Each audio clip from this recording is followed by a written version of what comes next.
कितनी अच्छी बात है। हमारा एसोसिएशन गौरव सेनानी एसोसिएशन उत्तराखंड कितना बढ़िया काम कर रहा है। देखो, डाकू राके साइयाँ मार सके ना कोई। देखो, जय हिंद दोस्तों, मैं फौजी अन्नू पहाड़ी आप सभी का अपने ब्लॉग में हार्दिक अभिनंदन करता हूँ। दोस्तों, आज मैं एक विशेष टॉपिक थराली के बारे में, थराली उत्तरकाशी जो एक फ्लश फ्लड वहाँ पे आया था, एक विनाशकारी फ्लश फ्लड, तो उसके बारे में थोड़ा सा आपसे क्या अपडेट है, क्या कैसे आया, क्या आया, और उसके बारे में थोड़ा सा बात करना चाहता हूँ। और ये जो फ्लश फ्लड वहाँ पे आया, थराली उत्तरकाशी में आया था, तो ये आया था 5 अगस्त को आया था, और ये एकदम विनाशकारी फ्लश फ्लड था ये। और इसको हम एकदम शुद्ध नरक, 3 मिनट का जो वहाँ के लोगों के लिए शुद्ध नरक अगर बोलते हैं तो कोई इसमें गुनाह नहीं। शुद्ध नरक, 3 मिनट का शुद्ध नरक जैसे ये नज़ारा था। सबसे पहले तो मैं आप सबको थराली का ऐतिहासिक और भौगोलिक परिचय देना चाहता हूँ। धराली उत्तरकाशी जिले के राजगढ़ी तहसील में स्थित एक छोटा सा गांव है, और जिसकी कुल जनसंख्या 505 लोगों की, मतलब कस्बा टाइप का है, और जहाँ पे सिर्फ 505 ही लोग रहते हैं। यहाँ गंगोत्री तीर्थधाम हम जाते हैं तो वहाँ का जो राष्ट्रमार्ग आता है, उस राष्ट्रमार्ग पे स्थित है, गंगोत्री के राष्ट्रमार्ग पे स्थित है। और हिमालय की दूसरी चोटी नंदा देवी के दृश्य, सेब के बाग और शांत वातावरण के लिए भी यहाँ जाना जाता है।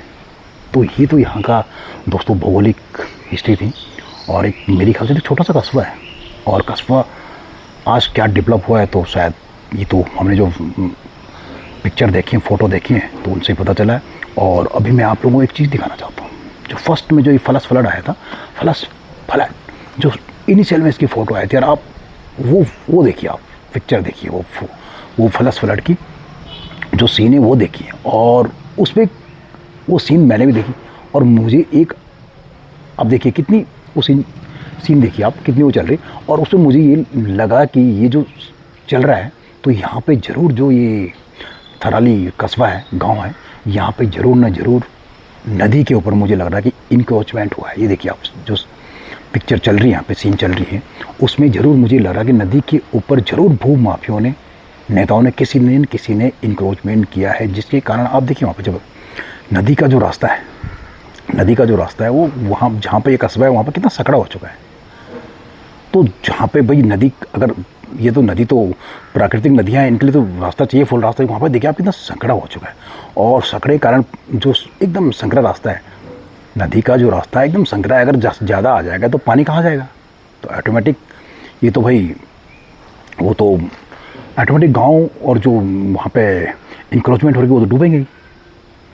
वो तो यही बोलते हैं कि कुदरत का खेल है, कुदरत की जो चीज़ें हैं, कुदरत ने हमें बना के दे रखी है, अब उनके साथ आप खिलवाड़ क्यों करते हैं। वहाँ पे इंक्रोचमेंट हो रखा है, क्लियर दिखाई दे रहा है कि नदी पे इंक्रोचमेंट हो रखा है। इंक्रोचमेंट हो गया, किसी ने भी किया इंक्रोच, मैं नहीं जानता किसी ने किया, लेकिन इंक्रोचमेंट होने के कारण क्या है कि जो पानी ऊपर से फुल मात्रा में हैवी वे में पानी आ रहा, उसके लिए जगह नहीं जाने की, तो क्या होगा, तो पानी फिर जो अगर ज़्यादा संख्या में पानी आ रहा तो फिर कस्बे में जो इंक्रोचमेंट है वो साफ दिखाई दे रहा है कि उनके ऊपर पानी जाएगा।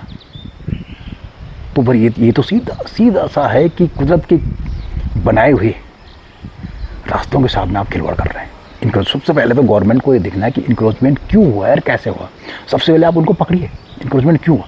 और आप सबसे बड़ी चीज़ में यहाँ देखने को मिल रही है कि जो पुराना थराली यहाँ पे दिखाई दे रहा है, वहाँ पे कोई भी नुकसान नहीं हो रहा। जो पुराना थराली है, जो पहले का बसा हुआ थराली है, वहाँ पे कुछ भी नुकसान नहीं हुआ है। सिर्फ नुकसान हुआ है तो जो इंक्रोचमेंट हुआ है, किसने कराया इंक्रोचमेंट, भूमाफियों ने इंक्रोचमेंट कराया है, किस लिए, अपने फ़ायदे के लिए, अपने बेनिफिट के लिए। और उसमें किसका हाथ है, ये सरकार को, ये मतलब मैं तो कह रहा हूँ ये एक तथ्य है, स्रोत का तथ्य है। सरकार को जरूर इसमें छानबीन करनी चाहिए, भूमाफियों ने किया तो क्या, किसकी परमिशन से, और इसके लिए दिखाई दे रहा है। क्योंकि वहाँ पे मुझे तो ये लग रहा है कि वहाँ पे नदी का रास्ता बहुत संकड़ा है, और तो जब वहाँ से ऊपर से फ्लश फ्लड आ रहा है तो कहाँ जाएगा। अगर वहाँ पे चौड़ा रास्ता हो तो सीधे नीचे जाता हो, कोई वो नहीं थी। लेकिन वहाँ पे आप लोगों ने, भूमाफियों ने एक सीधा से वहाँ पे इंक्रोचमेंट कर रखा है, और वहाँ पे बड़े बड़े बिल्डिंगें बना रखी, रेस्टोरेंट बना रखे, होटल बना रखे, रेस्टोरेंट बना रखे। और शायद यही कारण था कि मुझे फर्स्ट जो सीन देखा मैंने, इसमें ये लग रहा है कि मुझे कि ये जो मेन कारण था इंक्रोचमेंट, थराली को इनका। और आप सबसे बड़ी चीज़ देखिए कि जो पुराना थराली है उसमें कुछ भी नुकसान नहीं हुआ, क्योंकि ये तो मेरे ख्याल से कई ज़माने में कई बार आता होगा, कई बार पहले भी आया होगा, लेकिन उस पर कोई नुकसान नहीं हुआ। जो पुराना थराली है वो लोग सुरक्षित है। तो इस पर भी गवर्नमेंट को गहन करने की ज़रूरत है, सख्त से सख्त गहन करने की ज़रूरत है। और जहाँ तक मैं धराली की बात करूँ तो धराली में कहते हैं कि 2010 से लेकर 2018 तक कई बार बोला बाढ़ आ चुकी है। और उस बाढ़ में जो है, बाढ़ का जो मलबा है, कीचड़ है, गांव में घुसा है। नुकसान तो हुआ है, गांव में दुकानों को नुकसान हुआ, गांव के मंदिरों को नुकसान हुआ, उनके लोगों के मतलब सामान को, जो भी सामान होते हैं लोगों के, उनको नुकसान हुआ। लेकिन कभी बोला किसी की जान नहीं गई। उसमें कभी भी बोला किसी की जान नहीं गई। और ये भी कि यहाँ की एक मान्यता कहावत है कि यहाँ के जो लोग हैं, बोला यहाँ के लोग, जो हमारा ईयरली कैलेंडर होता है, हम अपने ईयरली कैलेंडर बनाते हैं, तो यहाँ के लोगों को बोलो जो ईयरली कैलेंडर होता है वो सिर्फ बाढ़ की घटनाओं से तैयार किया जाता है। जैसे बोला 2012 में बाढ़ आई, उसके बाद 2018 में भी यहाँ पे बाढ़ आई। तो बाढ़ तो आती रहती है, लेकिन बाढ़ से हर बाढ़ से बोला कुछ ना कुछ सबक, यहाँ के लोगों को कुछ ना कुछ सबक जरूर मिलता है। लेकिन जैसे अभी फ्लैश फ्लड हुआ, इसमें काफ़ी लोगों की जानें गई, लेकिन ऐसा बोला 2012-2000 कभी भी किसी की जान नहीं गई। सिर्फ आई तो है, लेकिन जान बोला किसी की नहीं गई। अभी दोस्तों आपदा के क्या कारण हो सकता है, मैं थोड़ा इसके बारे में भी आप लोगों से बात करूँगा। और सबसे पहले आपदा, जो ये बोला आपदा की जो आपदा है, इसकी प्रारंभिक रिपोर्ट में इस आपदा का कारण बोला क्लाउड बर्स्ट। प्रारंभिक रिपोर्ट में इस आपदा का कारण क्लाउड बर्स्ट बताया गया है। यहाँ बोला अचानक चरम सीमा की बारिश की घटना, जहाँ पे 100 mm से ऊपर की बारिश दर्ज होती है। तो फर्स्ट में बोला ये क्लाउड बर्स्ट की घटना इसमें बताया गया। क्लाउड बर्स्ट हुआ है कहीं पे, अब हुआ है नहीं हुआ है ये तो जांच के बाद पता चलेगा। और उसके बाद सेकंड चीज़, सबसे बड़ी चीज़ देखो, हमारे देश की IMD मौसम विज्ञान विभाग के अनुसार ये जो घटना हुई है बोला थराली के आसपास किसी भी स्टेशन पे दर्ज नहीं हुई।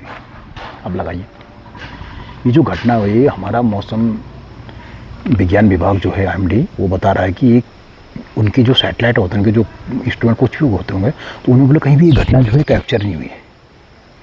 कैप्चर नहीं हुई तो इसका मतलब ये घटना कहीं 1000 मीटर से ऊपर, जहाँ की शायद इनकी रेंज नहीं हो, वहाँ पे हुई। अगर इनकी कहीं रेंज में आए नहीं कि भाई घटना कहाँ पे हुई है, IMD के मौसम विभाग के उसमें कहीं रेंज में नहीं आया, तो उसका मतलब ये 3000 मीटर ऊपर से भी कहीं घटना हुई है। खैर जांच के विषय, जांच चल रही है, कहाँ हुआ क्या हुआ इसमें क्या है। और एक बोला अन्य जो है संभावित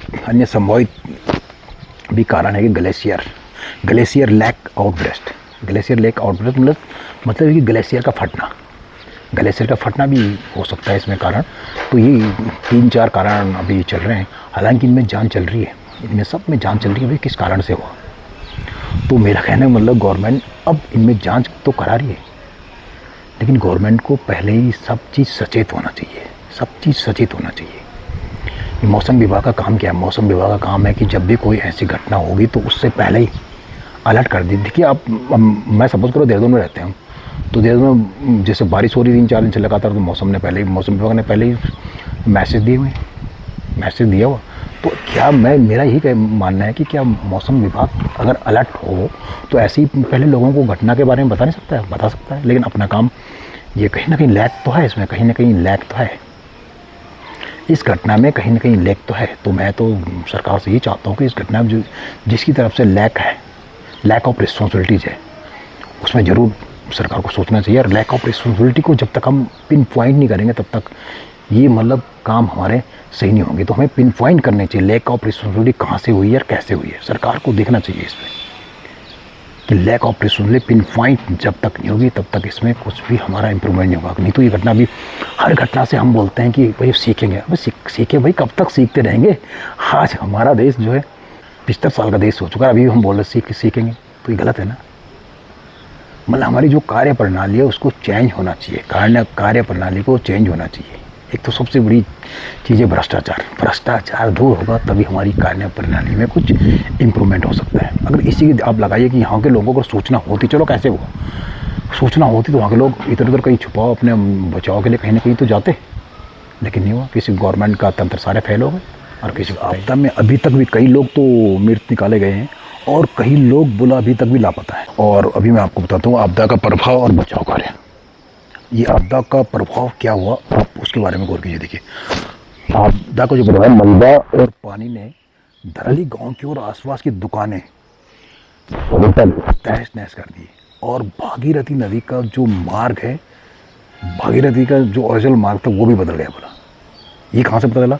उसके लिए देखिए सटल में साफ, ये देखिए आप पिक्चर देखिए, आप सेटल में साफ नजर आ रहा है कि जो भागीरथी नदी का प्रभाव जो वो, तो वो भी कहीं इतना प्रभाव इतना ज़बरदस्त ज़्यादा हो गया कि उसका जो है रूट भूल गया। तो ये आप हकीकत सैटेलाइट से देख सकते हैं। एक पिछले लास्ट ईयर की पिक्चर है और एक अभी आपदा के बाद अगस्त की 7 अगस्त की पिक्चर है। तो आप देख सकते हैं कि सैटेलाइट इसका कितना वो पड़ा, मतलब इफेक्ट।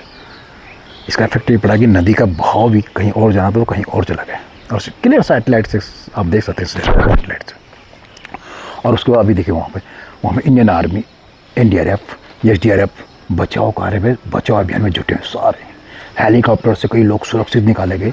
BRO ने एक वैली ब्रिज बनाया। BRO मतलब बहुत अच्छी बात है। BRO में कौन होते हैं? हमारे जिस फौज में मैं था इंजीनियर के बंदे होते हैं। उन्होंने बोला एक वैली ब्रिज बनाया, 24 मीटर का वैली ब्रिज बना रखा लोगों की आवागमन को सुरक्षित करने के लिए। दोस्तों इस आपदा ने अभी हमें ये सिखाया है कि अर्ली वार्निंग सिस्टम बोला कितना इम्पोर्टेंट होते हैं। ये हमारे लिए कितने इम्पोर्टेंट है। ये गवर्नमेंट का काम होता है कि जहाँ भी कुछ भी ऐसे होते हैं तो अर्ली वार्निंग सिस्टम, जैसे आप सायरन बजते हैं, अर्ली हमें वार्निंग चलती, कोई चीज़ क्या होता है, सायरन बज गया तो एकदम से एक्शन होता है। तो वैसे ही अर्ली वार्निंग सिस्टम मौसम विभाग का काम है कि सबको मैसेज देना चाहिए थे। ये इसका मैसेज पहले लोगों के पास होना चाहिए था ताकि लोग, तो इसकी वैल्यू का भी पता। अर्ली वार्निंग सिस्टम यहाँ पे गवर्नमेंट नाकाम दिखाई देती हो नज़र आ रही। कोई अर्ली वार्निंग सिस्टम का मेरे ख्याल से कोई रहा भी होगा, लेकिन मुझे तो वो नहीं है। लेकिन मुझे लग रहा है कि अगर होता रहा होगा तो ये ज़रूर ये घटना होने से हम बच सकते हैं। अभी देखिए आप गवर्नमेंट भी इसमें कुछ ना कुछ कर रही है, ऐसी बात नहीं। गवर्नमेंट अभी तो क्यों नहीं कर रही गवर्नमेंट, भाई इतनी बड़ी आपदा है तो गवर्नमेंट कर ही रही है। अभी ये दिखाइए, ये देखिए आप, तो ये अभी कल ही हमारे एसोसिएट मुख्यमंत्री पुष्कर सिंह धामी जी ने एक मीटिंग बुलाई थी और उसमें जितने भी संवेदनशील इलाके हैं, जितने भी उत्तराखंड में संवेदनशील इलाके हैं, वहाँ का निर्माण पे तत्काल से उन्होंने रोक लगा दी। बहुत बढ़िया काम किया उन्होंने एकदम से। लेकिन मैं कहता हूँ कि ये मतलब हम उसके कोई घटना होती है उसके बाद ही क्यों, पहले क्यों नहीं उस मोड़ पर आते, समझ आप। तो ये धामी जी ने उस पर, हमारे एसोसिएट मुख्यमंत्री धामी जी ने उन पर तत्काल में रोक लगा दी। और अभी उन्होंने आज की बात है 98 परिवारों को 5-5 लाख रुपए की आपदा राशि की घोषणा कर दी है धामी जी ने। हमारे एसोसिएट मुख्यमंत्री जी ने 5-5 लाख की घोषणा भी की है। चलो अब क्या करेंगे, लेकिन अर्ली वार्निंग सिस्टम बहुत ज़रूरी है। मुख्य सचिव जी ने भी विज्ञान एवं प्रौद्योगिकी विभाग को भी ग्लेशियर की जांच के आदेश दे दिए हैं कि भाई ये घटना कैसी हुई, क्या हुई, आप भी इस पर जांच कीजिए। और आज ही शायद नहीं, कल इन्होंने इसके आदेश दे दिए। बाकी दोस्तों धराली आपदा के लिए गवर्नमेंट के तंत्र तो काम कर ही रहे हैं, लेकिन इसके अलावा भी हमारा उत्तराखंड का गौरव सेनानी एसोसिएशन और उसके सहयोगी संगठन भी काम कर रहे हैं। सारे हमारा जो एसोसिएशन है, सारे एसोसिएशन काम कर रहे हैं। सब जितने भी पूर्व सैनिक हैं सब कुछ न कुछ धनराशि जमा कर रहे हैं और जमा की हुई धनराशि को सीधे बोला एक दिन धराली उत्तरकाशी जाके ज़रूरतमंदों को जो भी रिक्वायरमेंट है वो वहाँ पे बांटा जाएगा। तो ये देखो कितनी अच्छी बात है। हमारा एसोसिएशन गौरव सेनानी एसोसिएशन उत्तराखंड कितना बढ़िया काम कर रहा है। देखो ये सब पूर्व सैनिक है और पूर्व सैनिकों से ही धनराशि जमा की जा रही और वहाँ जाके फिर धराली जाके ये लोगों को, ज़रूरतमंदों को बांट दिया जाएगा। तो बहुत बढ़िया बात है, बहुत अच्छी सोच है। तो मैं तो कहता हूँ कि हर एक संगठन, जो भी संगठन है, सिविल का कोई भी संगठन हो, चाहे पूर्व सैनिक हो, किसी को, हर एक को आगे आना चाहिए और ऐसे काम में सबसे आगे होना चाहिए और लोगों की ज़रूर मदद करना चाहिए। और मेरा अपना खुद का मानना है कि जो हम धनराशि आपदा पीड़ितों के लिए देंगे तो वो धनराशि आप ये मत समझिए कि हमने उसको दान किया, दान मत समझिए उसको हमें सोचना है कि हमें अगले जन्म के लिए वो धनराशि हम जमा कर रहे हैं। देखो कितनी बड़ी बात है कि हम उस राशि को ये सोचना चाहिए कि हम अगले जन्म के लिए वो धनराशि हमारी जमा हो रही है। अगले जन्म के लिए वो धनराशि हमारी जमा हो रही है, जो हमारे पुण्य काम रहेंगे वो अगले जन्म के काम आएगी।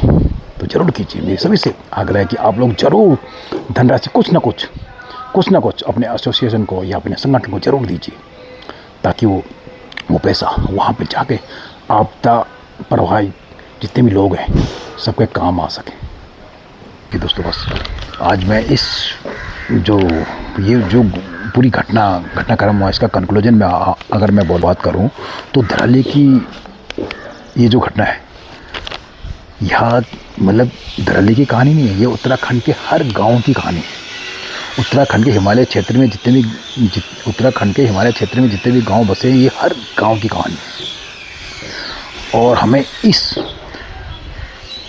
घटना से यह समझने की ज़रूरत है कि विकास और पर्यावरण सुरक्षा में संतुलन कैसे बनाएं। सबसे बड़ी चीज़ है विकास और पर्यावरण सुरक्षा। हमें इनमें संतुलन देखना पड़ेगा, संतुलन बनाना पड़ेगा, तब जाके हम, ताकि इससे क्या होगा, ताकि भविष्य में ऐसे विनाश घटनाओं से बचा जा सके। बाकी दोस्तों मैं एक हकीकत वहाँ की सुनाता हूँ। हकीकत कहानी मैंने सुनी थी। एक कोई परिवार था और उनका वहाँ पे कम से कम ये 30-40 कमरों वाला एक रेस्टोरेंट था, होटल था वहाँ पे। और उस होटल में काफ़ी बोला उनकी ये जो तीर्थ यात्री रुके हुए थे, और वो खुद उस दिन परिवार को लेके वो गांव में कहीं पूजा में गए हुए थे। उस समय जब ये बोला फ्लश ब्रेस्ट हुआ, तो उस समय कहीं पूजा में गए हुए थे, और बस कोई पूजा अर्चना थी गांव की, और वहाँ पे गए हुए थे। और बाकी उनके जो कमरों में जो उनके तीर्थ यात्री रुके हुए थे, लेकिन बोला उसी समय ये घटना हुई, और उनके जो तीर्थ यात्री थे, जो उनका होटल सब डूब चुका है, सब खत्म हो गया, लेकिन बचे भी थे। तो मतलब इस घटना से ये पता चलता है कि जाको राखे साइयाँ मार सके ना कोई। देखो वो पूजा अर्चना में, गांव की पूजा अर्चना में पूरा परिवार सहित पूजा अर्चना में थे, और उनके होटल में, रेस्टोरेंट में जितने भी रह रहे थे तीर्थयात्री सारे मारे गए। और आने के बाद उनको पता चला कि भाई ये घटना हो गई। तो जाको रखे साइयाँ मार सके ना कोई। बस दोस्तों आज के ब्लॉग इतना ही था, और अगर आपको मेरा ब्लॉग अच्छा लगा हो तो प्लीज़ ब्लॉग को लाइक कीजिए, शेयर कीजिए, अपने दोस्तों तक शेयर कीजिए, ताकि सबके पास इन्फॉर्मेशन जाए। और मैं तो गवर्नमेंट से एक लास्ट में वो बोलूँगा, अर्ली इन्फॉर्मेशन सिस्टम को आप एकदम अपना हथियार बनाइए, ताकि लोगों को मतलब इसकी जानकारी, कि कोई भी चीज़ होती है उसकी जानकारी पहले पता चल जाए, तो लोग फिर अपना उस तरह से अरेंजमेंट करें। तो बाकी दोस्तों इस हिसाब इस वीडियो ख़त्म कर रहे हैं। जय हिंद, जय भारत, जय उत्तराखंड, जय हिंद।